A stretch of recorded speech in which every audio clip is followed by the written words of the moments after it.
नमस्ते students, welcome back to my YouTube channel tech tip now. आज के session में सोशल इम्पैक्ट जो कि क्लास 12 इंफॉर्मेटिक्स प्रैक्टिसेस का एक इंपॉर्टेंट यूनिट है, उसे हम डिस्कस करने जा रहे हैं। और ये एक वन शॉट वीडियो होने वाला है, थोड़ा लॉन्ग हो सकता है क्योंकि हम इसी एक सिंगल वीडियो में इस सोशल इम्पैक्ट के सारे टॉपिक्स को कवर करेंगे। आपकी स्क्रीन में आपको दिखाई भी दे रहा होगा। लेकिन सेशन स्टार्ट करने से पहले वीडियो पसंद आए तो लाइक और शेयर जरूर कर लीजिएगा, और फटाफट मेरे चैनल को अगर आपने सब्सक्राइब नहीं किया है तो सब्सक्राइब भी कर लीजिए, क्योंकि आईपी का पूरा कंटेंट आपको मिलने वाला है। एक बात और मैं आपकी जानकारी के लिए बता दूं, इस वीडियो के डिस्क्रिप्शन बॉक्स को आप जरूर चेक कर लीजिएगा, क्योंकि आईपी से रिलेटेड कोई भी कंटेंट, चाहे वो वीडियो ट्यूटोरियल हो, चाहे वो नोट्स हो, चाहे क्वेश्चन पेपर हो, चाहे सैंपल पेपर हो, प्रैक्टिकल हो, एक्सरसाइज हो, प्रोजेक्ट हो, सबका मटेरियल आपको मेरे चैनल पे या मेरी वेबसाइट www.techtipnow.in पे मिलने वाला है। सबकी जानकारी आपको वीडियो के डिस्क्रिप्शन में मिल जाएगी। आपके काम की सारी चीजें वीडियो के डिस्क्रिप्शन में मौजूद हैं। तो चलिए फिर सोशल इंपैक्ट की क्लास भी आप शुरू करते हैं। नाउ अपनी स्क्रीन पे आप देख पा रहे होंगे, एक काम मैं करता हूं जो सीबीएसई ने सिलेबस सजेस्ट किया है, पहले हम उसको देखते हैं। ये है मेरा सीबीएसई द्वारा सजेस्टेड सिलेबस क्लास 12 का। ये इस पर्टिकुलर सेशन का है, हालांकि ये लगभग सेम ही रहता है हर साल। तो मैं सीधे इसके यूनिट नंबर 4 सोशल इंपैक्ट में आता हूं। इसके डिटेल पे हम चलते हैं। ये है यूनिट 3 कंप्यूटर नेटवर्क, और इसके बाद में ये सोशल इंपैक्ट। आप यहाँ पे देखोगे जितने भी टॉपिक यहाँ पे आप देख रहे होंगे, जैसे डिजिटल फुटप्रिंट है, net and communication, data protection, IPR, intellectual property, plagiarism, licensing, free and open source software, cyber crime, hacking, phishing, bullying, Indian IT act, e waste, then awareness about health concern related to usages of technology, इन सभी को हम discuss करने जा रहे हैं। तो मैं वापस अपने स्क्रीन पे आ जाता हूं। तो ये जितने भी टॉपिक्स आपने अपने सिलेबस में देखे, वो सारे ही मैंने यहाँ पे कवर करने की कोशिश की है, कवर किया है एक्चुअली। सो फुटप्रिंट है, digital footprint I mean, then net etiquettes है, डेटा प्रोटेक्शन है, देन ओपन सोर्स है, क्रिएटिव कॉमन्स है, साइबर क्राइम है, और ये different cyber crimes, then IT act, e waste, health impact and all that. तो चलिए फिर डिस्कशन शुरू करते हैं। सबसे पहले तो बात ये आती है कि what do you mean by social impact. भाई हमारा ये जो यूनिट है, इसका नाम है सोशल इंपैक्ट, तो इसका मतलब क्या हुआ? सोशल इंपैक्ट, इंपैक्ट किसका? हमारी टेक्नोलॉजीज का, जो नाउअडेज वी आर यूजिंग। अब इंफॉर्मेशन टेक्नोलॉजी इसमें सबसे चूंकि इंपॉर्टेंट रोल प्ले करता है, क्योंकि उससे ही रिलेटेड गैजेट्स को आप सबसे ज़्यादा यूज़ करते हैं। तो इन टेक्नोलॉजी को यूज़ करने के वजह से हमारी सोसाइटी में, हम में या हमारे इन्वायरमेंट में जो चेंजेस हो रहे हैं, उसको ही ये सोशल इंपैक्ट के मद्देनज़र रखा गया है। उनसे ही संबंधित बातों को हम कर रहे हैं। अब पीपल की लाइफ कैसे इससे इन्फेक्ट होती है? एक तो इसका हेल्थ हो सकता है, दूसरा सिक्योरिटी। सिक्योरिटी किस बात की? आपके जो इंपॉर्टेंट डेटा है, आपकी जो पर्सनल इंफॉर्मेशन है। क्यों? क्योंकि आप इंटरनेट यूज़ कर रहे हैं। हो सकता है भाई इंटरनेट में आप वर्क कर रहे हैं और आपके जो सेंसिटिव इंफॉर्मेशन है उसको कोई हैक कर ले, तब फिर आप क्या करेंगे? तो इस तरह की जो चेंजेस हैं, at the same time because we all are using what electronic gadgets, तो इन गैजेट्स का भी जो नेगेटिव इम्पैक्ट हमारे इन्वायरमेंट के हो रहा है, like in terms of water pollution या एयर पॉल्यूशन या लैंड पॉल्यूशन के पॉइंट ऑफ व्यू से अगर आप देखें, तो इन सभी से रिलेटेड बातें जो हैं उस पर्टिकुलर यूनिट में होती हैं। तो ये तो बात हुई what do you mean by this social impact. अब इसमें जो पहला टॉपिक हम स्टार्ट कर रहे हैं, that is your digital footprint. What do you mean by this digital footprint? Actually देखिए, डिजिटल फुटप्रिंट का मतलब है आप इंटरनेट में किसी भी प्रकार की कोई भी एक्टिविटी करते हैं, तो उस समय जो भी एक्टिविटी आप कर रहे होते हैं और उससे संबंधित जो डेटा होता है, उस डेटा का जो ट्रेल होता है, जो आप पीछे छोड़ देते हैं, उसको स्टोर कर देना। कहाँ पे? आपके वेब सर्वर में या आपके ब्राउजर की हिस्ट्री में। That is actually called what your digital footprint. और ये जो डिजिटल फुटप्रिंट होते हैं, ये बेसिकली काइंड ऑफ परमानेंट होते हैं, क्योंकि आप इसको डिलीट नहीं कर सकते। आप अपनी हिस्ट्री को तो क्लियर कर सकते हो, लेकिन वेब सर्वर, जिस पर्टिकुलर वेबसाइट को आप एक्सेस कर रहे थे, वहां से आप इसे डिलीट नहीं कर पाएंगे। सो डिजिटल फुटप्रिंट की अगर आप बात करो, तो it means that it is collection of data और record generated after any activity, after any activity done by individual on the internet. It is very important. तो जैसा मैंने आपसे कहा, nowadays digital footprint plays an important role in making individuals reputation। अब हर कोई आज की डेट में इंटरनेट यूज कर रहा है, different social media platforms use कर रहा है। तो ये जो भी टाइप ऑफ मीडिया प्लेटफॉर्म वो यूज करता है, वेबसाइट्स होती हैं, उनको वो ब्राउज कर रहा है, तो उससे उस पर्टिकुलर व्यक्ति के पर्सनैलिटी का भी पता चलता है। तो आपका जो कैरेक्टर सर्टिफिकेट इन हैंड तैयार होता है, जैसे आप स्कूल को एग्जिट करते हैं तो आपका एक कैरेक्टर सर्टिफिकेट आपको मिलता है, उसी तरह से आजकल जो एम्प्लॉयर्स हैं, अगर आप किसी ऑर्गेनाइजेशन में जाते हैं तो वो आपके डिजिटल फुटप्रिंट को भी काफ़ी महत्व देते हैं, क्योंकि आपकी बहुत सारी गतिविधियां हैं वो इंटरनेट के द्वारा हो रही हैं, उससे भी आपके कैरेक्टर का पता चलता है। इसलिए एक बहुत ही इंपॉर्टेंट पॉइंट हो जाता है। इसी तरह से everyone who is connected to internet has digital footprint, मतलब आप अगर इंटरनेट से कनेक्ट हो गए मतलब आपका डिजिटल फुटप्रिंट बनना तय है, राइट। अब डिजिटल फुटप्रिंट्स जो होते हैं वो परमानेंट होते हैं, जैसे मैंने आपसे कहा आप इसको डिलीट नहीं कर सकते। और डिजिटल फुटप्रिंट का एक दूसरा नाम भी है जिसे हम डिजिटल टैटू के नाम से भी जानते हैं। तो क्वेश्चन इससे बनते हैं, एमसीक्यूज भी बनते हैं। तो ये तो कुछ बात हुई हमारे डिजिटल फुटप्रिंट की। अब जब डिजिटल फुटप्रिंट की बात हो रही तो इसके टाइप्स भी होते हैं। टाइप्स में पहली बात है जैसे कि हमारा एक्टिव डिजिटल फुटप्रिंट, दो प्रकार के होते हैं। एक होता है एक्टिव डिजिटल फुटप्रिंट, दूसरा होता है passive digital footprint. Active digital footprint का मतलब जब आप इंटरनेट पे कोई भी एक्टिविटी करते हैं और वो इंटेंशनली आप करते हैं, आप अवेयर होते हैं उससे, that is basically active digital footprint. तो जैसे आप अगर कोई ऑनलाइन फॉर्म भर रहे हैं, आप जब ईमेल करते हैं, जब आप किसी सोशल मीडिया प्लेटफॉर्म पे किसी को इंटेंशनली रिस्पॉन्स करते हैं, आप कोई कमेंट करते हैं, तो वो सारी एक्टिविटीज, या जब आप किसी कुकिंग को जानते हुए क्या करते हैं, एक्सेप्ट करते हैं। कई बार आता है ना कि ये वेबसाइट में कुकी है, क्या आप इसे एक्सेप्ट करेंगे, ओके और नो, यस और नो, तो आप यस कर रहे हैं मतलब इंटेंशनली आप कर रहे हो। तो ये इस प्रकार की जितनी एक्टिविटी, या किसी वेबसाइट पे जाके आप उसको ब्राउज कर रहे होते हैं, उसके इंफॉर्मेशन ले रहे होते हैं, ये सभी आपके एक्टिव डिजिटल फुटप्रिंट के अंतर्गत आते हैं। इसी प्रकार से दूसरा जो होता है that is called passive digital footprint. Passive digital footprint का मतलब है जहां पर आप तो इंटरनेट पे काम कर रहे होते हैं, लेकिन हो सकता है कुछ इंटरनेट एक्टिविटीज उस दौरान जब आप किसी वेबसाइट से कनेक्टेड हैं, किसी ऐप से कनेक्टेड हैं, पैरेलली चलती होती हैं और आपको उसकी जानकारी नहीं होती। इस प्रकार की जो एक्टिविटीज होती हैं, इस प्रकार के जो फुटप्रिंट्स रेडी होते हैं, they are basically called what your passive digital footprint. Say for example, जैसे आपने कोई एप्लीकेशन ऑन की मोबाइल पे, ऑटोमेटिकली जियो लोकेशन उसका ऑन हो गया and you are not aware with this, so this could be, you can say one of the example of what your passive digital footprint. इसी तरह से कई बार जो होता है आप वेबसाइट ओपन करते हैं, ऑटोमेटिकली कुकीज जो होती हैं आपके सिस्टम पे इंस्टॉल हो जाती हैं या डाउनलोड हो जाती हैं, that is again one of the example of passive digital footprint, right. तो ये तो कुछ बात हुई हमारे डिजिटल फुटप्रिंट की। बात आती है आप अपने डिजिटल फुटप्रिंट को कैसे मैनेज करें। मतलब देखिए, मैंने आपको पहले ये बताया कि डिजिटल फुटप्रिंट आपके पर्सनैलिटी, आपके व्यक्तित्व का एक रिफ्लेक्शन है नाउअडेज। इसलिए आपको बहुत केयरफुल रहना है जब आप इंटरनेट में कोई भी एक्टिविटी करते हैं।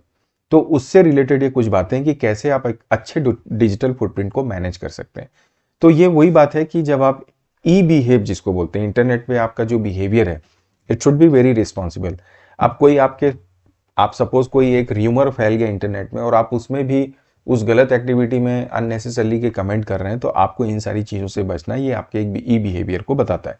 देन आपका डिजिटल फुटप्रिंट क्लीन होना चाहिए। आप जो भी एक्टिविटी करें वो सस्पिशियस नहीं होनी चाहिए। देन जो भी इंफॉर्मेशन आप ले रहे हैं, एकदम 24 घंटे आप मत लगे रहिए। एक पर्टिकुलर टाइम है, उस पर्टिकुलर टाइम पे आपको जितनी आवश्यकता है उतना वर्क करिए, उसके बाद आप उससे एग्जिट करिए। देन जो भी पोस्टिंग आप करते हैं, चाहे वो किसी भी टाइप ऑफ प्लेटफॉर्म में हो, you should be very careful. आप सोचें जो पोस्ट कर रहे हैं वो सही है कि नहीं है। और आपकी जो प्राइवेसी सेटिंग है, आप पब्लिकली अपने आप को तो कभी भी किसी भी प्लेटफॉर्म पे लेके मत आइए। You should B, you can से सेलेक्टिव, राइट। तो प्राइवेसी सेटिंग आपकी इंपॉर्टेंट है और अनवांटेड जो इंटरनेट की फाइल्स है उसको हमेशा आप पैरेलली डिलीट करते रहिए। सो ये कुछ तरीके हैं जिनसे आप डिजिटल फुटप्रिंट को मैनेज कर सकते हैं। ये भी एक बहुत इंपॉर्टेंट पॉइंट है। इसके बाद में बात आती है जो अगला पॉइंट है डिजिटल फुटप्रिंट के बाद में, कि जब हम सोशल इम्पैक्ट की बात करते हैं, चूंकि ज़्यादातर हमारा काम जो है वो इंटरनेट से रिलेटेड है या डिजिटल टेक्नोलॉजी की हम बात करें, तो यहाँ पे डिफरेंट एटिकेट्स हैं जिनको आपको पता होना चाहिए या जिनका हमें डायरेक्टली और इनडायरेक्टली पालन भी करना चाहिए। उसमें हम सबसे पहले यहाँ पे बात कर रहे हैं हमारे नेट एटिकेट्स की। नेट एटिकेट का मतलब क्या है? Responsible, safe, positive, legal and ethical use of internet. लेकिन इंटरनेट के साथ हमने यहाँ पे एक बात और कही है, डिजिटल टेक्नोलॉजी। तो जब आप इंटरनेट यूज करें या किसी भी टेक्नोलॉजी को यूज करते हैं जहां पे इंफॉर्मेशन टेक्नोलॉजी का इन्वॉल्वमेंट है, तो you should be very responsible. आप सिक्योरली करें, लीगल तरीके से करें और एथिकली करें। That is actually called what your net etiquettes. और जब नेट एटिकेट्स की आप बात करते हैं तो क्या आपको करना चाहिए, क्या नहीं करना चाहिए, हमने यहाँ पे शॉर्टलिस्ट किया है। जब आप डूज की बात करोगे तो दूसरों की प्राइवेसी को आप रिस्पेक्ट करिए, ये पहली बात है जो आपको करना चाहिए। दूसरों की जो डाइवर्सिटी है, जो डिफरेंट कल्चर्स हैं, अलग अलग तरह के लोग आते हैं, डिफरेंट लैंग्वेजेस होती हैं, तो आप उसको रिस्पेक्ट करिए, उसका मजाक मत बनाइए। इसी तरह से साइबर बुलिंग को आप अवॉइड करिए, आप खुद भी ना करें और खुद इसका शिकार भी ना हो, राइट। किसी को आप अननेसेसरली परेशान ना करें। इसी तरह से जब आप कोई इंफॉर्मेशन शेयर करते हैं over the internet, you should be very careful कि जो आप इंफॉर्मेशन शेयर कर रहे हैं वो सेफली सामने वाले तक पहुंच रहा है, जिसको आप शेयर कर रहे हैं वो सही है या नहीं है। तो पूरी तरह से आप आश्वस्त रहें कि हाँ, जब आप इंफॉर्मेशन शेयर कर रहे हैं तो सही व्यक्ति तक सही तरीके से। अब अपडेट करें अपने क्रेडेंशियल्स को, आप यूजर नेम पासवर्ड्स को लगातार चेंज करते रहें, अपडेट करते रहें, सो दैट आपके स्वयं के पर्सनल इंफॉर्मेशन के चुराए जाने की या हैक होने की संभावनाएं कम से कम हो। इसी तरह से डिजिटल फुटप्रिंट की जानकारी आपको होनी चाहिए, मतलब आप उससे अवेयर रहें, क्योंकि हमने ऑलरेडी इसके बारे में बात की। अब क्या बातें या क्या चीज़ें हैं या कौन से पॉइंट्स हैं जिनका आपको ख्याल रखना है, जो आपको नहीं करना है, तो ये कि भाई कॉपीराइट लॉस को कभी भी वायोलेट ना करें। कॉपीराइट लॉस का मतलब ये देखिए, कॉपीराइट जो है, जो भी क्रिएटिव या डिजिटल कंटेंट्स हैं उन पे कॉपीराइट्स होते हैं। तो आप किसी के भी कंटेंट को गलत तरीके से इस्तेमाल ना करें। ये एक प्लेगियरिज्म का वर्ड होता है, आगे चल के हम पढ़ेंगे।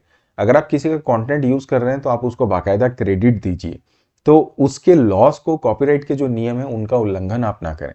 मूवीज को आप गलत तरीके से हम डाउनलोड करते हैं, ज़्यादातर पायरेटेड फॉर्म में हम सॉफ्टवेयर को यूज करते हैं, तो ideally it should not be done, right. The next is saying respond to internet trollers. मतलब अब जो ट्रोलर्स हैं इंटरनेट में, आप जानते ही होंगे, कई लोग जबरदस्ती की अफवाह फैलाते हैं, रूमर्स फैलाते हैं, अननेसेसरली तनाव की सिचुएशंस पैदा करते हैं, तो आप उसको रिस्पॉन्स कृपया ना करें, ये ध्यान रखें। स्पैमिंग का कार्य आप ना करें। स्पैमिंग भी आप जानते हैं, अनवांटेड ईमेल किसी को भेजना, अननेसेसरली तरीके से कॉल करना, ये चीज़ों से आप दूर रहें। इसी तरह से पर्सनल और सेंसिटिव इंफॉर्मेशन को तो आप कदापि शेयर करने की कोशिश ना करें ओवर द इंटरनेट, क्योंकि हम नेट एटिकेट्स की बात कर रहे हैं। देन अनऑथेंटिक जो साइट्स होती हैं, इलीगल साइट्स होती हैं, कभी भी उस पर जाके अपनी प्रैक्टिस ना करें, ब्राउजिंग ना करें।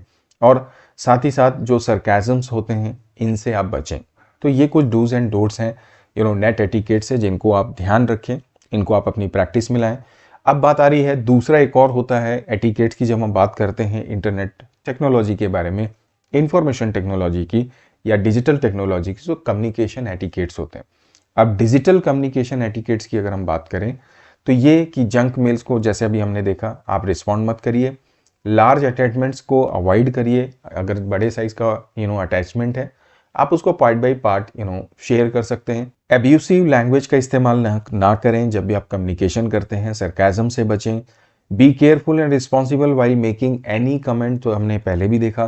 Then do not connect with unknowns. जो अगर आप सोशल मीडिया में, आपने देखा भी होगा कि कई दफ़ा कई लोग क्राइम के शिकार हो जाते हैं बिकॉज वो अननोन लोगों के साथ संपर्क में आते हैं, और इस तरह की घटनाएं काफ़ी हो रही हैं हमारे सराउंडिंग। अगर आप देखें सोसाइटी में, तो आप बिल्कुल इन चीज़ों का ध्यान रखें और keep your account secured with strong password and update it regularly.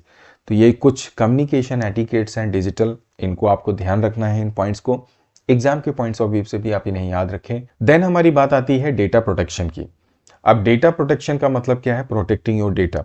तो डेटा को आप कैसे प्रोटेक्ट करते हैं या इसका मतलब क्या होता है?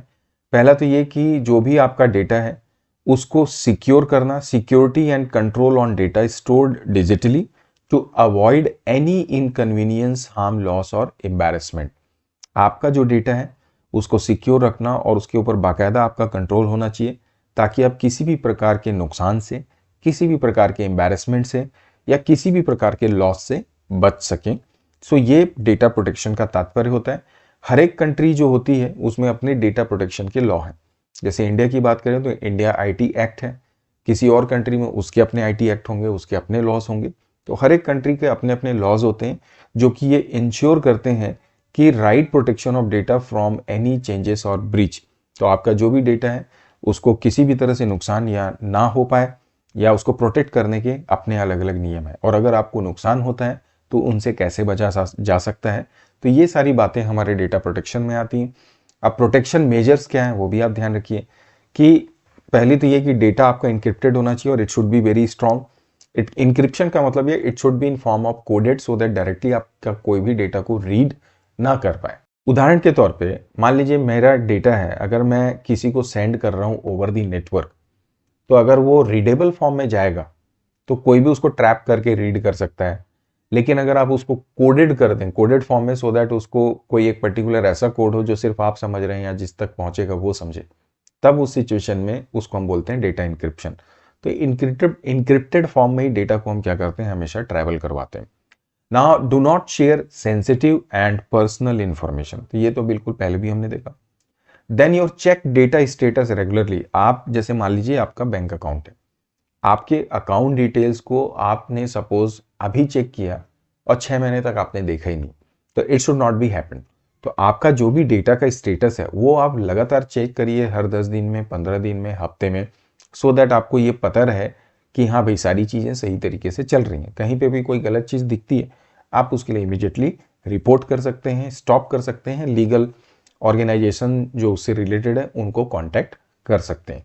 Then share information on social media carefully and responsibly and avoid over sharing. अब ये बात कर रहा है इंफॉर्मेशन शेयर करने की, तो शेयर जब आप कर रहे हैं तो you should be very careful, we should be very responsible, और जरूरत से ज़्यादा शेयरिंग भी आप ना करें। Now the next point is you should ensure proper security measures, right. कोई भी सिस्टम आप यूज कर रहे हैं तो you should have proper security measures. Security in the sense, suppose you are using computer system, it should have properly installed antivirus, you should have proper username and password for that, so all these measures should also be there. Now the next is avoid opening unknown and unauthenticated emails। देखिए एक बहुत बड़ा जरिया है जो crime का, cyber crime की अगर आप बात करते हो, दैट इज योर ईमेल। तो ईमेल के जब आपके पास आ रहा है तो आप सतर्क रहें कि कौन सी ईमेल आई है, कहाँ से आई है, कैसी आई है, अननेसेसरली आप उसे ओपन ना करें। Now the next is avoid unexpected verification calls। आप इसको भी जानते ही होंगे, फ़ोन कॉल आ रहा है कि भैया आपका ये एटीएम का एक्सपायर हो गया है, तो आप थोड़ा एक बार बताइए, अपनी जानकारी दीजिए। बचें इनसे दूर रहें।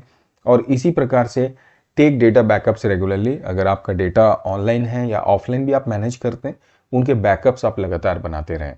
तो ये कुछ प्रोटेक्शन मेजर्स हैं जिनका आपको ध्यान रखना है।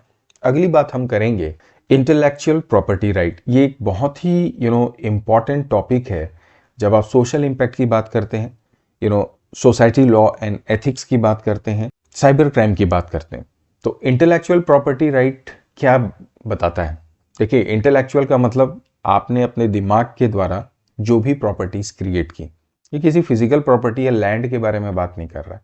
इंटेलेक्चुअल प्रॉपर्टीज का मतलब हो सकता है जैसे आपने कोई आर्ट वर्क किया, आपने कोई सॉफ्टवेयर बनाया, बना तो आपने लिया, अब आपने मार्केट में डाला और लोग उसको इलीगल तरीके से यूज करना शुरू कर दिए।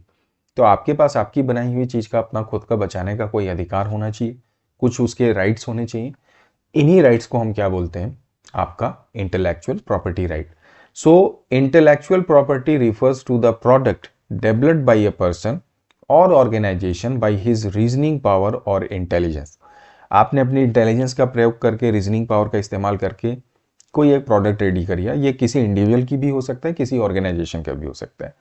तो जैसे उदाहरण के लिए आपने कोई आर्टवर्क किया, कोई इन्वेंशन किया, कोई रिसर्च की, कोई सॉफ्टवेयर बनाया, कोई इंफॉर्मेशन बनाई, कोई पोएट लिखी, कोई स्टोरी लिखी, तो ये इंटेलेक्चुअल प्रॉपर्टी, इनको बचाने के लिए कि भाई आप जब क्रिएटर हैं किसी चीज के, तो आपके पास पूरा अधिकार रहे कि आप अपनी इंटेलेक्चुअल जो प्रॉपर्टी है उसे प्रोटेक्ट कर सकें। तो protection of your intellectual property IPR का निर्माण किया गया। अब ये जो आईपीआर होते हैं, ये आपको ये पावर देते हैं कि आप ये डिसाइड कर सकते हैं कि आपकी आईपीआर, आपकी जो इंटेलेक्चुअल प्रॉपर्टी है, आपका जो प्रोडक्ट है, कौन यूज कर सकता है, कितनी मात्रा में यूज कर सकता है, क्या वो फर्दर उसको सेल कर सकता है, क्या आप उस प्रॉपर्टी का अपना फाइनेंशियल बेनिफिट उठा सकते हैं या नहीं उठा सकते। ये सारी बातें किस में आ जाती हैं? आपके इंटेलेक्चुअल प्रॉपर्टी राइट्स में, राइट। अब जैसे मैंने आपसे कहा कि आईपीआर किसी भी क्रिएटर को या ऑनर को अर्न करने का पूरा अधिकार देता है, आपको उसका फाइनेंशियल बेनिफिट उठाने का पूरा अधिकार देता है। इंटेलेक्चुअल प्रॉपर्टी की जब आप बात करते हो तो ये 3 तरीके से प्रोटेक्ट की जा सकती हैं। इंटेलेक्चुअल प्रॉपर्टी के 3 तरीके होते हैं, एक है कॉपीराइट, एक है पेटेंट और एक होता है आपका ट्रेडमार्क। अब कॉपीराइट, पेटेंट और ट्रेडमार्क तीनों का अपना अलग अलग पर्याय है। आइए इनको अब समझने की कोशिश करते हैं। अब यहां पर आप देखिए, हमने एक उदाहरण लिया है, ये एक सॉफ्टवेयर का उदाहरण है। मान लीजिए एक सॉफ्टवेयर आपने बनाया ऑनलाइन कैलकुलेटर के नाम से। अब ये एक कॉन्सेप्ट है, एक एक्सप्रेशन है जिसके बारे में आपने विचार किया, ये आइडिया है और आपने इसके लिए यहां पर मान लीजिए ये पूरा ब्लू कलर में जो आप देख रहे हो ये कोड आपने यहां पर लिखा। और अब इसको जब आपने बनाया तो आपने अपनी कंपनी का नाम प्लस उसके लिए आपने एक लोगो का भी निर्माण कर दिया। अब यहां पे 3 चीजें हैं, एक तो है आपका आइडिया, एक्सप्रेशन, फंक्शनल एक्सप्रेशन जो फंक्शन में आ रहा है। तो इस चीज का अगर आपको अधिकार चाहिए, राइट चाहिए, तो इसे हम पेटेंट के द्वारा प्राप्त करते हैं। आपने जो इस सॉफ्टवेयर की कोडिंग की, ये बेसिकली क्या हुआ, एक फॉर्म हुआ आपके आइडिया को एग्जीक्यूट करने का रियल तरीके में। तो इसके लिए अगर आपको अधिकार चाहिए, आपको लेना होगा कॉपीराइट।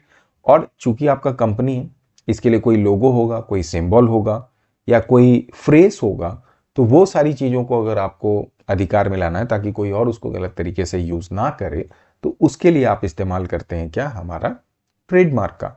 तो पेटेंट का मतलब है फंक्शनल एक्सप्रेशन ऑफ आइडिया, जैसे कि उदाहरण के लिए सॉफ्टवेयर का कॉन्सेप्ट। कॉपीराइट का मतलब है form of expression of idea और ट्रेडमार्क का मतलब ब्रांड में लोगो या किसी भी प्रकार का जो आइडिया होता है उसका एक सिंबॉलिक रिप्रेजेंटेशन। ऑलराइट, तो ये हुई बात पेटेंट, कॉपीराइट और ट्रेडमार्क की। अब कुछ थ्योरेटिकल बातें कॉपीराइट से रिलेटेड।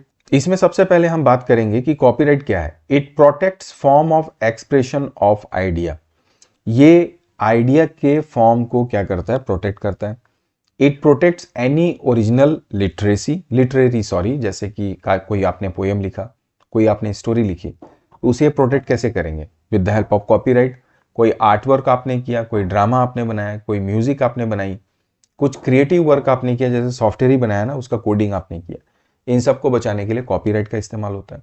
कॉपीराइट का जो सीमा है, आपने एक बार आपको कॉपीराइट मिलता है वो अगले 60 सालों तक के लिए आपके वैलिड होता है। हम इंडिया की बात कर रहे हैं।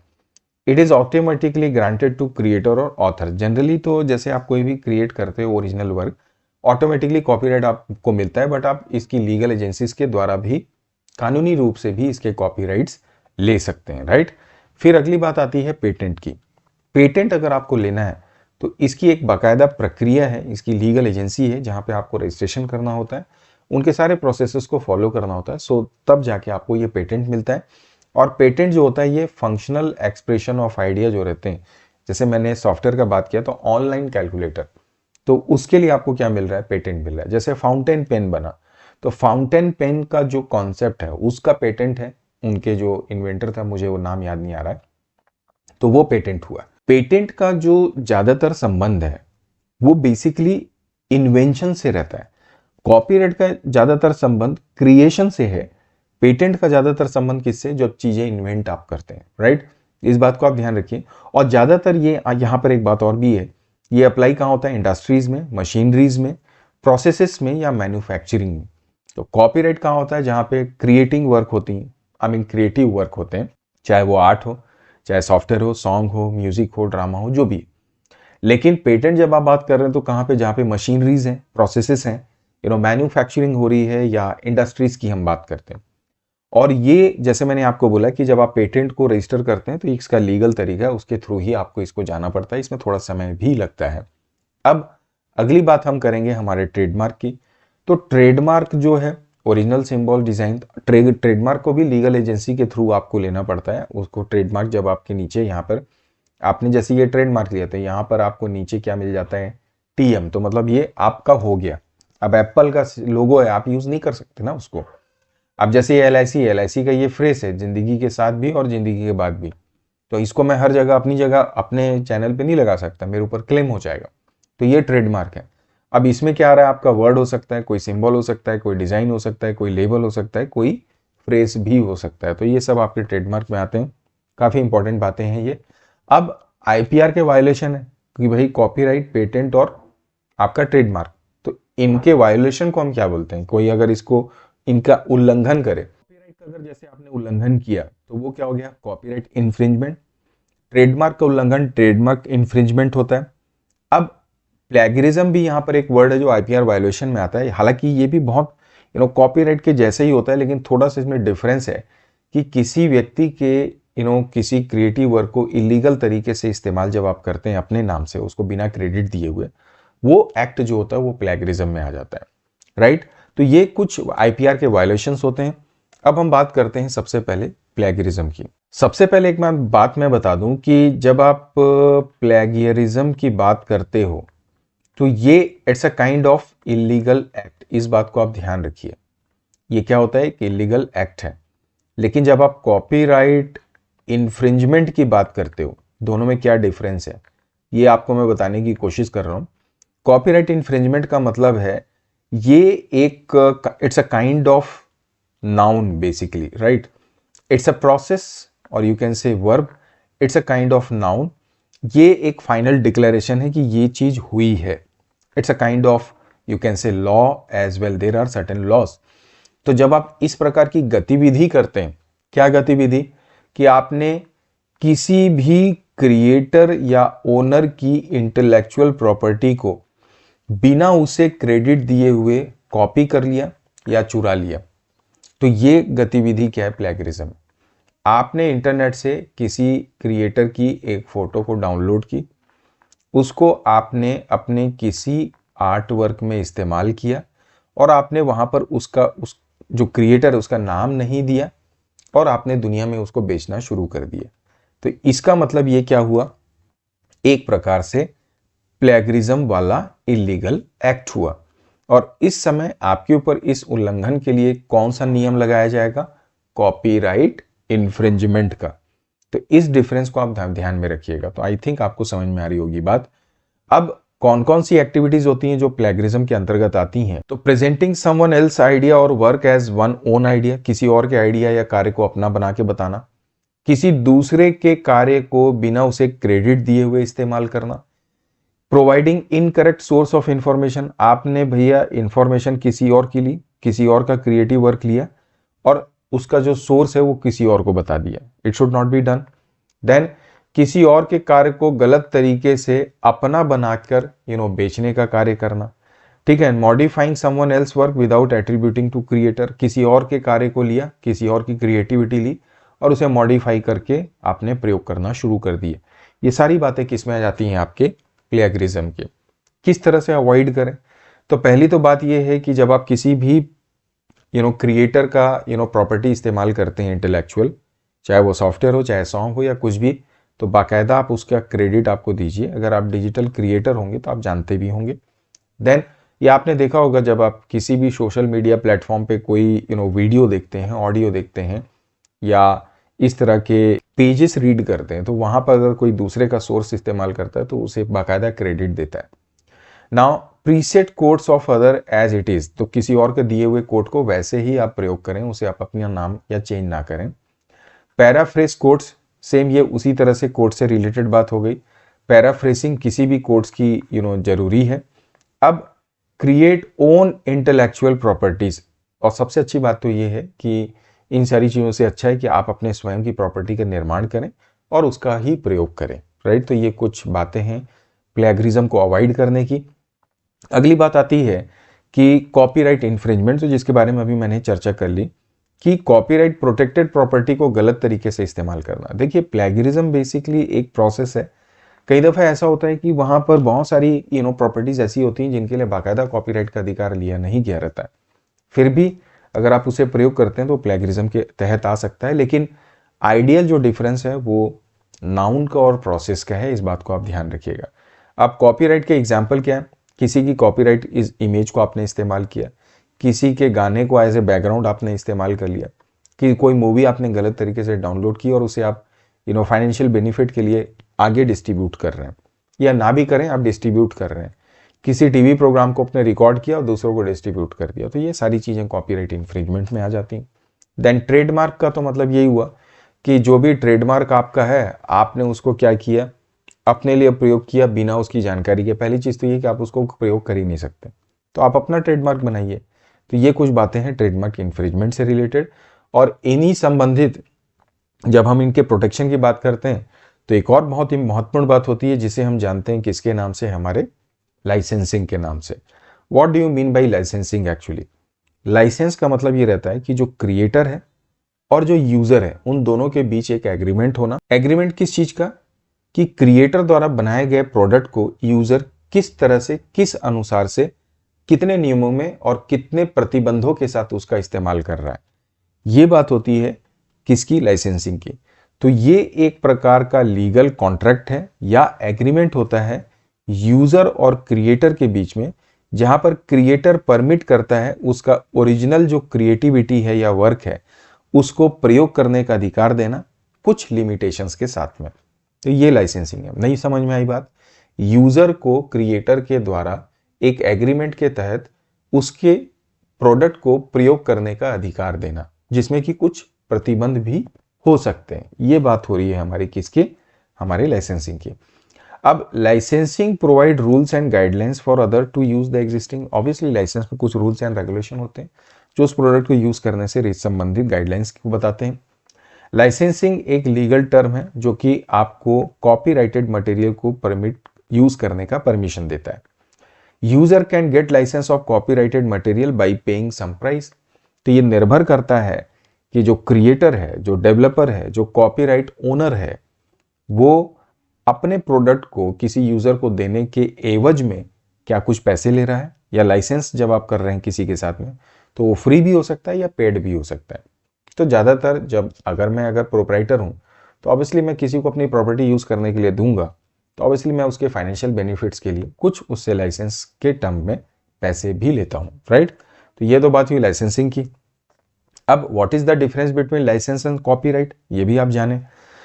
तो कॉपीराइट जो है ये एक लीगल टर्म है जो बताता है कि इंटेलेक्चुअल प्रॉपर्टी राइट की ओनरशिप किसकी, और लाइसेंस जो होता है वो आपका एक लीगल टर्म है जो यूजर को कॉपीराइट मटेरियल को यूज करने की परमिशन। तो कॉपीराइट ओनरशिप से रिलेटेड है और लाइसेंस जो होता है वो यूज से रिलेटेड होता है। दूसरा, कॉपीराइट जो होता है it's the protection of original work, और लाइसेंस होता है legal right of using original work. That's the difference. तो ये बहुत इंपॉर्टेंट डिफरेंस है, इसको आप ध्यान रखेंगे। आगे बढ़ते हैं। जब हम लाइसेंस की बात कर रहे हैं और जब हम इंफॉर्मेशन टेक्नोलॉजी में होते हैं तो वहाँ पर सॉफ्टवेयर लाइसेंसिंग को भी हमको जानना जरूरी है। हालांकि लाइसेंसिंग जो अभी हमने बात की सेम वही बात होती है। इट्स अ लीगल कॉन्ट्रैक्ट और agreement between user and software developer, जो कि परमिशन देता है अपने सॉफ्टवेयर को कि यूजर उसे कैसे यूज कर सकता है या उसे डिस्ट्रीब्यूट फर्दर कर सकता है कि नहीं। ये एक लीगल टेक्स्ट डॉक्यूमेंट होता है जिसमें जो भी पार्टीज हैं, यूजर और डेवलपर, उनकी रिस्पॉन्सिबिलिटीज़ का पूरा डिटेल होता है और उसमें रेस्ट्रिक्शंस कौन कौन से होंगे उसकी जानकारी होती है। एंड यूज़र राइट्स क्या है, यूज़र इंस्टॉल कैसे कर सकता है, कितनी वारंटी रहती है, उसकी डिटेल रहती है, और डेवलपर के पास उसके प्रोटेक्शन के कितने अधिकार हैं, वो सारी बातें उस लाइसेंस में मेंशन होती हैं। और ये इंश्योर करता है कि आपका जो सोर्स कोड है वो यूज़र को मिलेगा या नहीं मिलेगा। तो ज़्यादातर तो सोर्स कोड आपको प्राप्त होता नहीं है जब हम लाइसेंस ले रहे हैं, और अगर पब्लिक लाइसेंस होगा तो कोड आपको मिल भी सकता है। अब जब सॉफ्टवेयर लाइसेंसिंग की बात चली है तो दो प्रकार की, एक तो प्रोप्रिएटरी लाइसेंस है या प्राइवेट, जो अगर मैं ऑनर हूँ तो एक प्रोप्राइटरी लाइसेंस मैं क्रिएट करूंगा जिसके एवज में मैं फाइनेंशियल बेनिफिट्स ले रहा हूँ, और एक पब्लिक लाइसेंस होता है जो फ्री टू यूज होता है। अब इसमें फ्री भी होता है और ओपन सोर्स भी होता है, इनके बीच के भी डिफरेंस हम देखेंगे। तो सबसे पहले तो बात आ रही प्रोप्राइटरी लाइसेंस की। It provides authority to use software only, restrict reuse distribute code modification, only provide software with operations.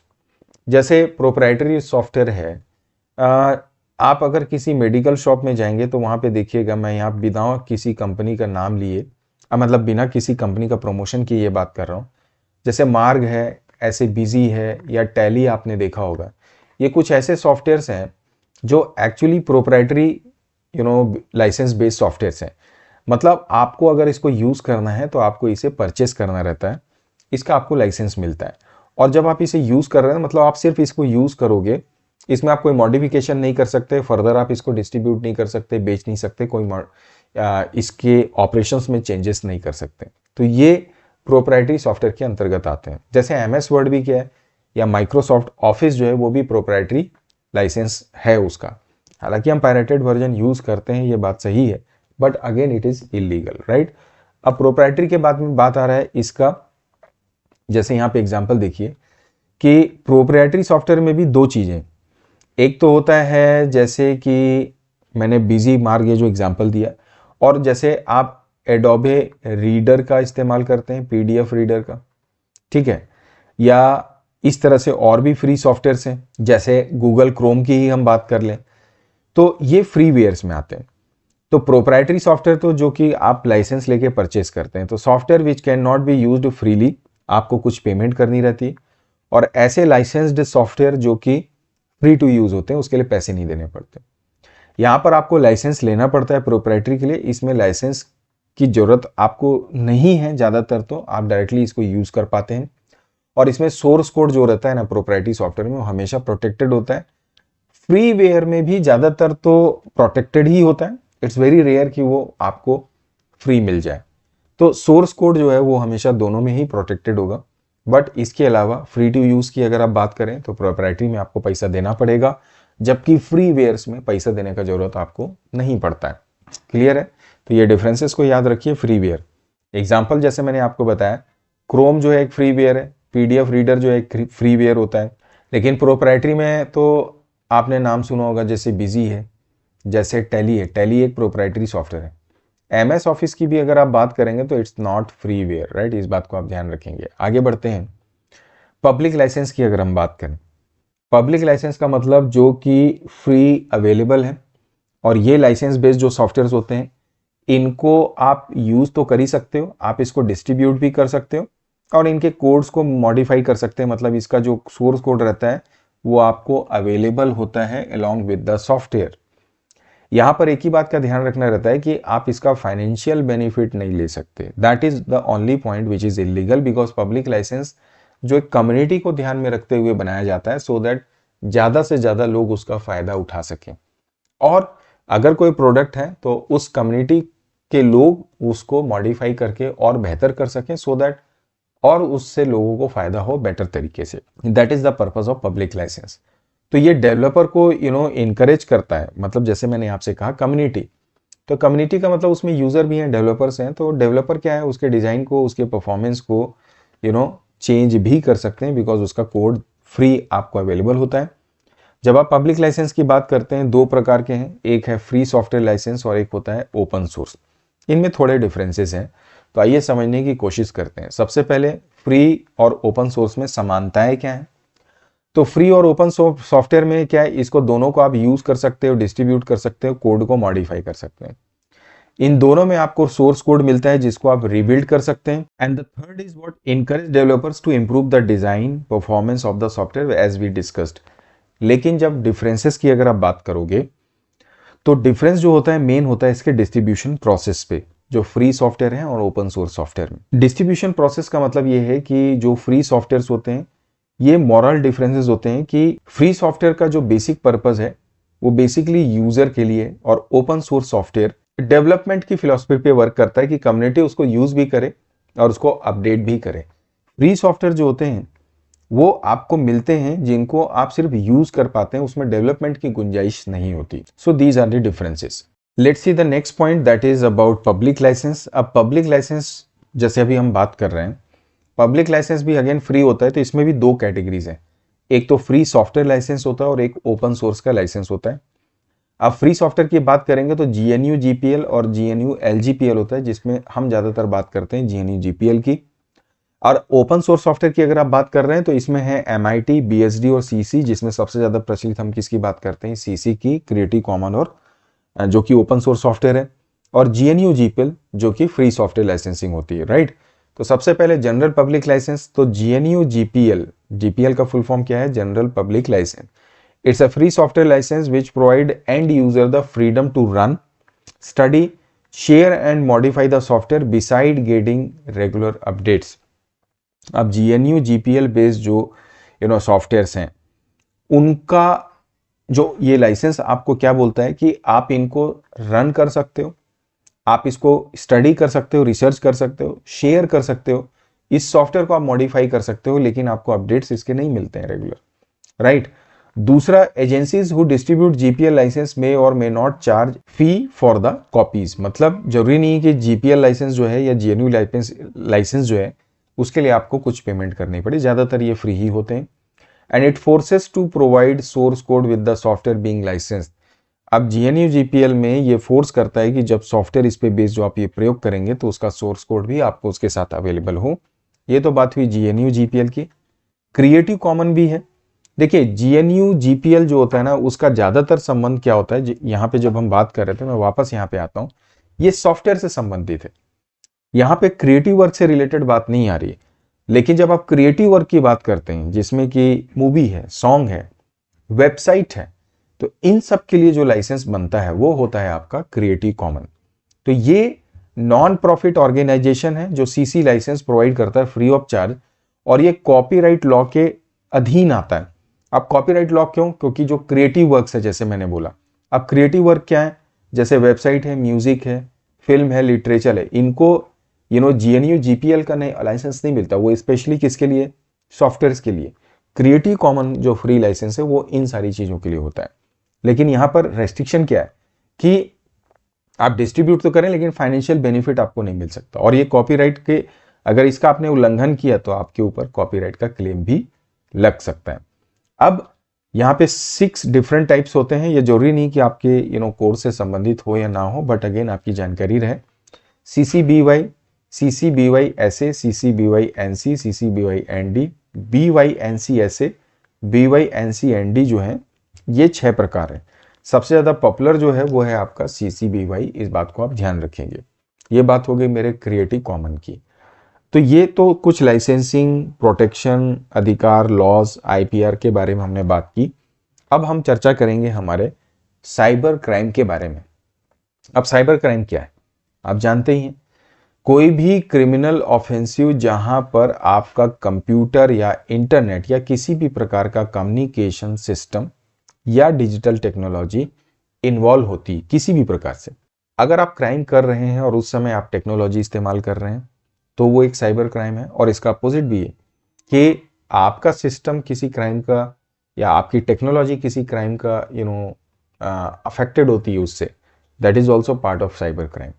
तो साइबर क्राइम में 2 प्रकार हैं, crimes that target computer technology, crime that uses computers और टेक्नोलॉजी। तो target की जब आप बात करते हैं तो हैकिंग टारगेट में आता है, fishing, virus, Daniel of service attack, ये सब क्या आ गए आपके टारगेट हो गए। लेकिन जब आप क्राइम करते हैं इसका प्रयोग करते हुए, जैसे ID theft, cyber bullying, illegal downs या spamming, all these comes under, जहां पर आप टेक्नोलॉजी को यूज करके इन गतिविधियों को, इलीगल एक्ट्स को अंजाम दे रहे होते हैं। तो द नेक्स्ट इज की different types of cyber crimes. तो जैसे मैंने आपको 2 कैटेगरीज बताई जहां पे टेक्नोलॉजी यूज करके क्राइम किया जाता है, यहाँ पे जहां पे टेक्नोलॉजी को ही टारगेट किया जाता है। तो उस आधार पे हैकिंग है, फिशिंग है, आईडी थेफ्ट है, साइबर बुलिंग है, साइबर स्टैकिंग है, इलीगल डाउनलोड्स हैं, डॉस अटैक्स हैं, ऑनलाइन स्कैमिंग है, प्लेगरिज्म है, spamming, all these are different types of cyber crimes. Okay, तो चलिए एक एक करके सारे ही अब इन साइबर क्राइम्स को हम डिस्कस करते हैं। सबसे पहले हम बात करेंगे हैकिंग की। आपने नाम भी सुना होगा। हैकिंग का मतलब क्या है, जहां पर आपके पूरे कम्युनिकेशन सिस्टम को, कंप्यूटर को या आपके नेटवर्क को टारगेट किया जाता है कि इलीगल तरीके से उसका एक्सेस आपको मिल जाए और उससे आपके पूरे कम्युनिकेशन सिस्टम को, आपके इंफॉर्मेशन को डैमेज किया जा सके, चुराया जा सके। हम ये बोल सकते हैं हैकिंग का मतलब है gaining unauthorized and illegal access of any computer information system with the intention of stealing or damaging that information system. Hacking with अब देखिए ये तो बात हुई हैकिंग की, 2 तरीके से होती है, एक तो पॉजिटिव इंटेंट्स के साथ में और एक होता है नेगेटिव इंटेंशंस के साथ में। तो पॉजिटिव इंटेंट्स का मतलब ये रहता है कि जहां पर सिस्टम के लूप होल्स, जो आपका पूरा कम्युनिकेशन सिस्टम है, जो आपकी पूरी टेक्नोलॉजी है, हैकर जो होगा वो चेक करेगा कि इसमें कहीं लूप होल्स तो नहीं है। अगर लूप होल्स दिख रहे हैं सो दैट आपको वो बताएगा कि इसको कैसे प्रोटेक्ट किया जा सकता है। इस प्रकार की हैकिंग को हम बोलते हैं एथिकल हैकिंग। और जहां नेगेटिव इंटेंशंस होते हैं उसको बोलते हैं नॉन एथिकल और इस प्रकार के जो हैकर्स होते हैं जो इलीगल करते हैं, नेगेटिव इंटेंशंस के साथ में हैकिंग करते हैं, they are basically called what black hat hackers. और वाइट हैट हैकर्स भी होते हैं जो एथिकल हैकिंग को अंजाम देते हैं, जो आपके बचाव का कार्य करते हैं। तो इस बात को आप ध्यान रखेंगे। हैकिंग को बचाने के क्या तरीके हैं, तो सामान्य सी बातें, अगर आप जानते हैं तो भी ठीक है, नहीं जानते हैं तो भी ठीक है, क्योंकि आप इसमें जो भी पॉइंट्स लिखेंगे वो वैलिड होंगे। जैसे भाई सबसे पहली बात तो ये कि आपके सिस्टम में एंटीवायरस हो, दूसरा सिस्टम को लगातार अपडेट करते रहें, सिक्योर्ड वाईफाई हो, पब्लिक वाईफाई का इस्तेमाल आप ना करें, देन स्ट्रॉन्ग पासवर्ड होना चाहिए आपके अकाउंट्स के लिए जिसमें आप लॉगिन करते हैं, चेंज भी उनको फ्रीक्वेंटली आप करते रहिए। इसी प्रकार से clicking and opening unknown suspicious email से आप बचें, क्योंकि ईमेल भी एक बहुत बड़ा जरिया है हैकिंग का, क्योंकि वो कोई ना कोई रास्ता तो चाहिए आपके सिस्टम तक आने के लिए। फिर ऑथराइज सॉफ्टवेयर्स या एप्लीकेशंस का आप इस्तेमाल करिए, इलीगल तरीके से डाउनलोड करके सॉफ्टवेयर्स का इस्तेमाल ना करें, सेफ ब्राउजिंग करें, कोई भी किसी भी प्रकार की वेबसाइट को आप ओपन करने से बचें। So you should be very sensitive while using these internet में जो भी आप एक्टिविटी करते हैं या वेबसाइट्स को आप ओपन करते हैं। इसके बाद में हम बात करेंगे फिशिंग की। अब हैकिंग के बाद में दूसरा जो सबसे बड़ा साइबर क्राइम आज की डेट में हमारी सोसाइटी में है, that is basically your fishing. अब फिशिंग का मतलब ये है, देखिए हैकिंग का मतलब होता है पूरे टेक्नोलॉजी या कम्युनिकेशन या सिस्टम को डैमेज करना। फिशिंग जो होता है ना, ये इट्स मोर अबाउट किसी यूजर की पर्सनल इंफॉर्मेशन को चुराने का कार्य करना या उसको प्राप्त करके गलत तरीकों से उसका प्रयोग करना। तो फिशिंग 3 तरीके से ज़्यादातर होती है, मैसेजेस के द्वारा, फ़ोन कॉल्स के द्वारा या ईमेल्स के द्वारा। तो ये बेसिकली आपका एक इलीगल प्रोसेस है जहां पर सेंसिटिव इंफॉर्मेशन यूज़र के जो होती हैं उनको वो प्राप्त करते हैं गलत तरीके से, आपको बेवकूफ़ बनाते हुए। हो सकता है आपके पास कोई एक मेल आए जो ऐसा लगे कि बहुत ही ऑथेंटिक किसी ऑर्गेनाइजेशन से, बट एक्चुअली वो ऐसा है नहीं। So that is what basically your fishing. Now fishing is carried out, जैसे मैंने आपको बताया, 3 तरीके से, ईमेल, टेक्स्ट मैसेज और फोन कॉल्स के द्वारा होती है। ज़्यादातर ईमेल का प्रयोग इसके लिए किया जाता है। फिशिंग के द्वारा जो ज़्यादातर चीज़ें डैमेज की जाती हैं या चुराई जाती हैं, सीधे सीधे बोला जाए, वो है यूज़र के credentials, social ID, bank details, debit credit card details या पर्सनल इंफॉर्मेशंस, जैसे आपका वोटर आईडी कार्ड, आधार कार्ड, ये सारी चीज़ें आ जाती हैं। अब इनसे कैसे बचें? तो पहली तो बात ये कि किसी भी ईमेल जो सस्पिशियस है, जरा अननोन मेल है, खोलिए मत उसको। फिर अनवांटेड अननोन अटैचमेंट्स को भी कभी आप ओपन मत करिए। सस्पिशियस लिंक पे कभी भी आप क्लिक मत करिए। Use anti fishing tool bar, जैसे क्रोम या कहीं किसी भी प्रकार के ब्राउज़र को आप यूज़ करिए, एंटी फिशिंग टूल बार्स को आप उसमें डाल दीजिए। फिर ईमेल जो रहती हैं उनका टाइमिंग भी आप जरूर चेक करिए। ईमेल के बारे में बात कर रहे हैं, मैसेजेस के केस में भी यही है, मैसेज आ रहे हैं तो उसमें अगर लिंक्स रहते हैं कभी कदापि उसे क्लिक ना करें। फ़ोन कॉल्स आ रहे हैं तो समझें बात को कि फ़ोन कॉल्स लीगल हैं, इलीगल हैं, और उस दौरान आप अपनी जानकारी को भी ना दें। फ़ोन आ रहा है, किसी जानकारी के बारे में मांग रहा है, हटाएं उसको। जिस ऑर्गेनाइजेशन से आप संबंधित हैं उनसे जाके डायरेक्ट बात करें। वैसे जो भी लीगल ऑर्गेनाइजेशंस होते हैं वो कभी भी आपसे आपके क्रेडेंशियल के बारे में कभी भी नहीं पूछते। ऑलराइट, तो ये कुछ बातें हैं फिशिंग से रिलेटेड। सिमिलरली बात आती है हमारे आईडी थेफ्ट की। आइडेंटिटी थेफ्ट का मतलब, देखिए फिशिंग तो प्रोसेस है, इलीगल एक्ट है जिसके द्वारा आईडीज को चुराया जा रहा है। आईडी थेफ्ट एक साइबर क्राइम है जो टारगेट वाली बात कर रहा है। फिशिंग एक यू कैन से यूज हो रहा है, मतलब यहाँ पे टेक्नोलॉजी यूज की जा रही है, और आईडी थेफ्ट जो है वो टारगेट है, राइट।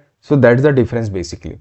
तो stealing personal information such as bank details, voter ID, email ID, passport, PAN card of a personal illegally by criminals and misuse it in various illegal and criminal activities। Financial ID theft होती, medical होती, criminal होती। देखिए financial ID theft में जैसे bank account details हो गया।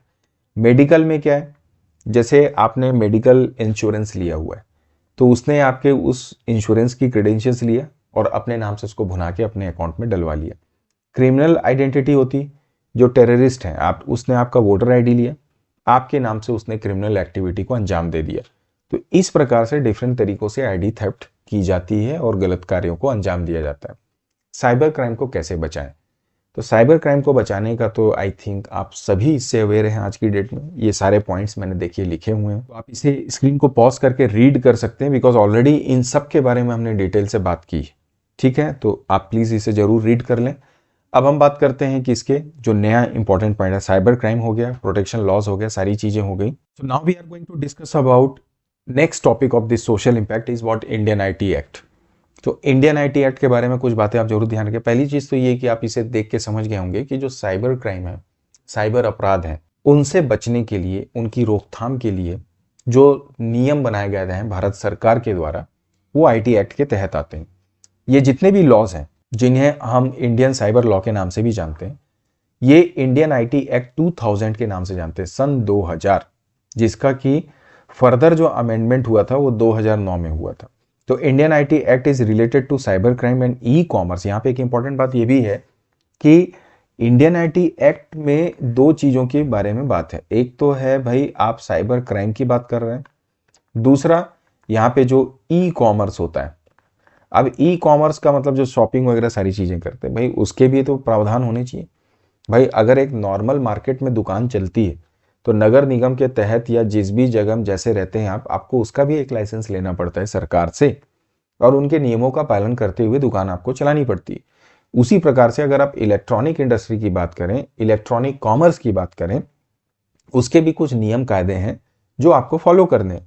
तो उनका भी वर्णन, उन सारे लॉज को अगर आप देखें तो वो इंडियन आईटी एक्ट में ही आते हैं। और क्राइम तो है ही है, क्राइम के अगेंस्ट जाके चलना, उससे रिलेटेड लॉज भी इंडियन आईटी एक्ट में आते हैं। 2009 में, जैसे मैंने आपको बोला, 2008-9 में ये अमेंड हुआ है, ठीक है, और 2000 से ये चल रहा है। Now following are some amendment of IT act. तो जब 2008-9 में एक्ट जब ये अमेंड हुआ, इसमें जो चेंजेस हुए उसमें डिजिटल सिग्नेचर इंक्लूड किया गया, इलेक्ट्रॉनिक गवर्नेंस और ऑफेंसेस एंड पेनल्टीज की, मतलब यूं कहें कि कोई गलती हुई तो उसकी क्या क्या पेनल्टीज लगेंगी, क्या उसकी सजा वगैरह हो सकती है, वो सारी चीज़ों को और डिटेल में डाला गया। कोई भी चीज़ बनती है धीरे धीरे उसमें चेंजेस आते हैं, तो वही बात हमारे आईटी एक्ट के साथ में भी है।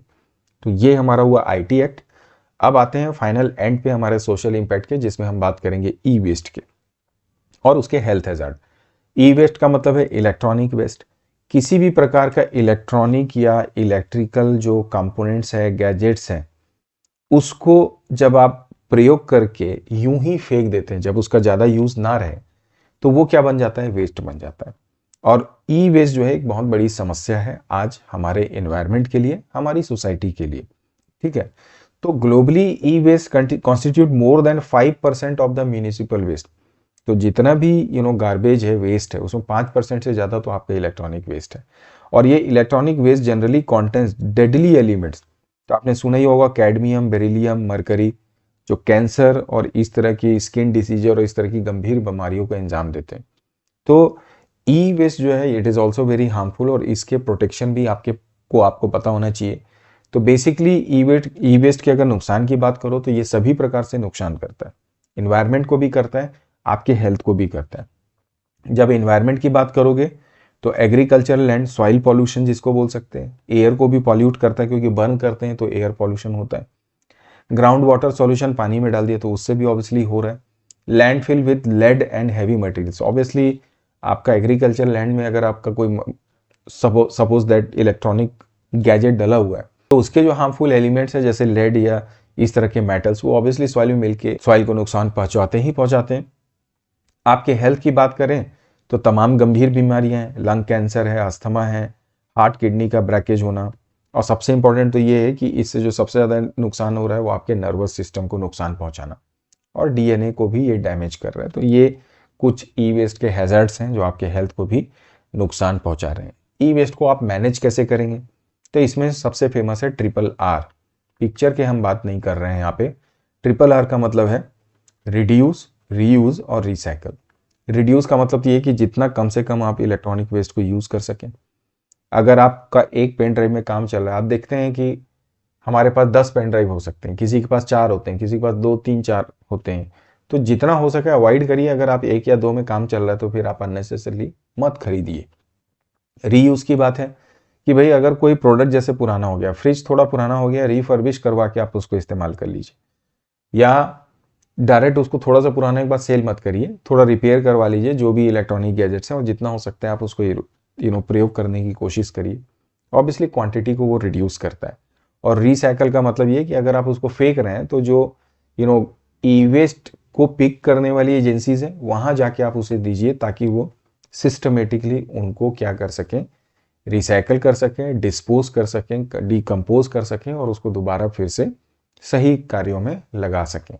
तो रिड्यूस, रीयूज और रिसाइकल, ये होते हैं हमारे ई वेस्ट मैनेजमेंट के 3 पिलर्स। ठीक है, अब हम बात करते हैं हेल्थ कंसर्न। तो हेल्थ कंसर्न में भाई अभी हमने बात करी ली, सबसे ज़्यादा जो, जैसे आप इलेक्ट्रॉनिक गैजेट्स को यूज़ कर रहे हैं, इस टेक्नोलॉजी को यूज़ करने का जो सबसे ज़्यादा इम्पैक्ट हुआ है वो है सोशल आइसोलेशन। आप खुद भी इस चीज़ को समझ सकते हैं। तो एक जो सोशल गैदरिंग है उसमें बहुत भारी मात्रा में कमी आना, डिप्रेशन एक बहुत बड़ा कारण है, आई में स्ट्रेन तो एक नॉर्मल सी बात है, पुअर पॉस्चर, गलत तरीके से बैठते हैं तो ऑब्वियसली आपके जो बैक है उसको ये प्रॉब्लम क्रिएट करता है, स्लीप डिसऑर्डर इसका एक प्रॉब्लम है, ओबेसिटी, बैठे बैठे दिन भर कार्य करना, कोई फिजिकल एक्टिविटी ना होना, तो मोटापा तो आएगा ही, जॉइंट प्रॉब्लम्स, कीबोर्ड्स और जब आप माउस को यूज़ करते हैं तो उसकी वजह से जॉइंट्स में भी इशू हैं। देन सुनने में भी, क्योंकि जब आप ईयरफोन यूज़ करते हैं या हेडफोन यूज़ करते हैं, ऑब्वियसली साउंड के डेसिबल को आप बढ़ाते हैं तो आपकी हियरिंग प्रॉब्लम आ रही है, क्योंकि बैक्टीरिया भी वो जनरेट करता है या जो भी उसमें जीवाणु विषाणु होते होंगे वो प्रोड्यूस करता है, वो आपके साउंड सुनने की क्षमता को भी नुकसान पहुंचा रहे हैं। तो ये सब मेजर कंसर्न्स हैं। अब इनका सॉल्यूशन क्या है? तो भैया ये कि आप जब इलेक्ट्रॉनिक गैजेट का इस्तेमाल कर रहे हैं, इंटरनेट का इस्तेमाल कर रहे हैं, तो ब्रेक लीजिए, स्क्रीन टाइम कम करिए, ब्रेक कर करके स्क्रीन टाइम मतलब स्क्रीन में बैठिए, आँखों को आप लगातार धोइए, ब्रेक में थोड़ी बहुत स्ट्रेचिंग एक्सरसाइज कर लीजिए, सही तरीके से आप बैठने की आदत डालें, एक सही तरीका होना चाहिए, फिजिकल एक्टिविटी को आप बढ़ाने की प्रयास करिए, जितना ज़्यादा से ज़्यादा हो सकता है, एटलीस्ट 1 घंटे की तो फिजिकल एक्टिविटी होनी चाहिए, और turn off all your screen 1 hour या 1 घंटे पहले या 2 घंटे पहले जब आप सोने के लिए जाते हैं। तो आप जितने भी इलेक्ट्रॉनिक वाली चीज़ें उनको 1 से 2 घंटे पहले ही दूर कर दीजिए अपने से, जब आपका जो भी सोने का टाइम होता है। तो ये कुछ सॉल्यूशंस हैं हमारे जो हेल्थ कंसर्न डिजिटल टेक्नोलॉजी की वजह से हो रहे हैं उससे संबंधित। तो ओवरऑल ये थी बातें हमारे सोशल इम्पैक्ट से रिलेटेड एक 1 शॉट में, जहाँ पर हमने सोशल इम्पैक्ट किया है, प्रोटेक्शंस क्या क्या होते हैं, लाइसेंसिंग्स क्या क्या होती हैं, ई वेस्ट क्या है, हेल्थ इश्यूज़ क्या हैं, साथ ही साथ में साइबर क्राइम क्या है, different types of cyber crimes क्या हैं, उनको डिस्कस किया। तो आज के सेशन में यहीं तक। उम्मीद करता हूँ ये सेशन आपको डेफिनेटली हेल्प करेगा आपके इस पूरे कॉन्सेप्ट्स को लर्न करने के लिए। तो जल्दी मिलते हैं नए चैप्टर, नए सॉल्यूशन, नए कॉन्सेप्ट के साथ में। Till then keep practicing, keep learning and keep watching channel. Thank you for watching this video.